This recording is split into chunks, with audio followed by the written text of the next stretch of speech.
Welcome back. It was a late spike that helped contribute to the finish here on Wall Street that you are looking at. The Dow up 123 points, the S&P 15 higher, and the Nasdaq up 45. Now, Star Wars: The Force Awakens became the biggest opening in movie history. The final numbers are in, and the film grossed a record $248 million. That was just in North America, $529 million total globally over the weekend. But does the movie actually have the staying power Disney needs to come out as the top-grossing movie of all time? Let's bring in Paul Dergarabedian from RentTrack and Kevin O'Leary from O'Shares Investments. Good to have you both with us. And Paul, we'll start with you. Where does this put Disney in terms of trajectory for being the biggest box office of all time? Well, they're certainly in the running, starting off with this kind of debut, $529 million worldwide in its first 3 days, and this sets it up for a long-term reign of success. Second weekend will be Christmas weekend, a really big movie-going time, and then it plays into January, February, and March, which is much less competitive than the summer months. So there's only 2 movies in the $2 billion club. Avatar with $2.8 billion, Titanic with $2.2 billion, and I think Star Wars: The Force Awakens could be the next film to get into that very exclusive club. Okay. Kevin, you know, it seems like the market had figured this out, that if it wasn't going to be the top grossing of all time, it was going to be an amazing blockbuster right from the gate. And I think Wall Street's now almost talking about, hey, what about those 4 other Star Wars movies that Bob Iger says are already in some stage of development? So what can we say about the trajectory of this platform, or this franchise, and does it mean something today for investors in terms of Disney? Well, I think it does, because this is a test in terms of how well Iger and his team can manage a franchise they took over from Lucasfilm, and probably one of the greatest franchises in movie history. Let's put Avatar back in adjusted dollars as inflation, because it's a 10-year-old film. That would be north of $3 billion. That's the bogey for this film. The big question mark is, how does it do in China? Because, you know, we know Star Wars inside out in North America and in Europe and in Canada and Mexico. But in China, it's just been recently that they've actually shown some of the earlier movies. So the franchise may not have the same sticking power.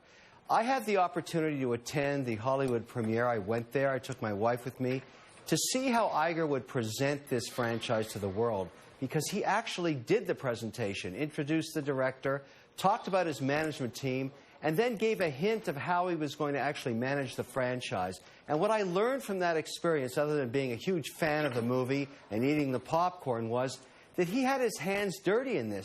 He knew the storyline. He was part of how it was made. I had a few minutes to talk with him afterwards, and I think he really gets the joke. I came away with the impression that the team there at Lucasfilm has taken this legacy franchise and added the Disney leverage. And I think over the next 5 years, the $5+ billion they paid for it will be a nothing burger compared to what it brings in when you look at merchandising, the theme park aspect, and we love the photo there of you at the premiere. But why are you waiting on Kelly, buying shares? I'm a stormtrooper. I'm a stormtrooper. Yeah, I see. But why are you storming the Disney shares? I don't own them right now, and what I'm trying to get through is this huge amount of noise around the entire ESPN issue.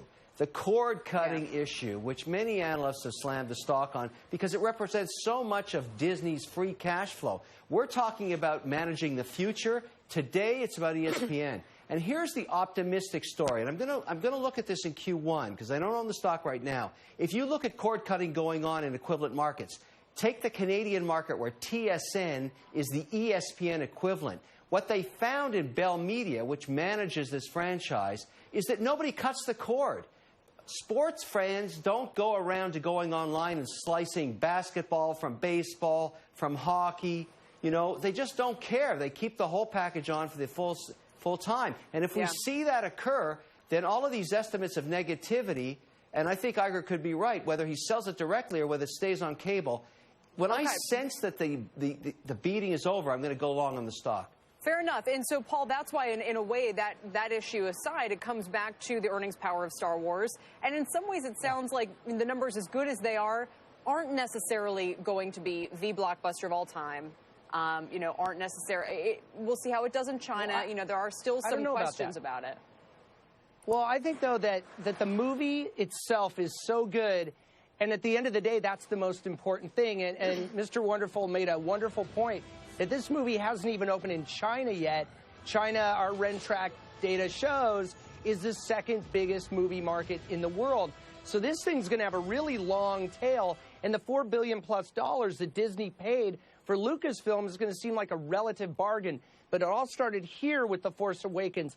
And had this film not been well received by audiences, critics, and everyone who's seen the movie, then I think it would have a tougher time. But this great film sets the stage for longevity, both in terms of merchandising, in terms of product tie-ins, and of course, on demand and home video, where these movies will ultimately wind up and make a ton of more money for Disney down the line. So, Paul, just back to the whole cable TV question, because 52% of their EBIT comes from cable TV, the networks, including ESPN. So let's just say that this movie does $2 billion in profit for this company. Profit, right? Right. You still have 52% of their EBIT under enormous pressure, and at the same time, it's trading at a premium to those like Time Warner or CBS. And I know everybody has the same issues, but why is it such a big premium? Well, I think that, for Disney, when it comes down to the movies, it's really about the high-profile nature of that. And, of course, Disney is this multifaceted company that has television under its wing, movies, and all of that. But let's put it this way. Having Star Wars post these huge numbers is certainly, there's no downside to that for Disney.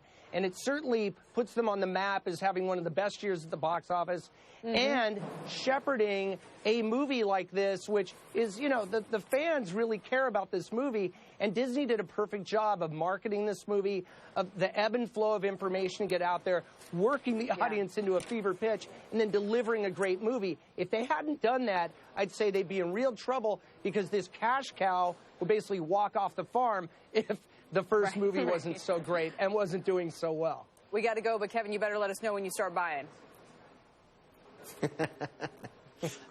Kelly, that wasn't I think a yes. I'll be going long in Q1. All right, Q1. Thank you both. Paul Dergarabedian from Rentrack, Shark Tank's Kevin O'Leary. $5.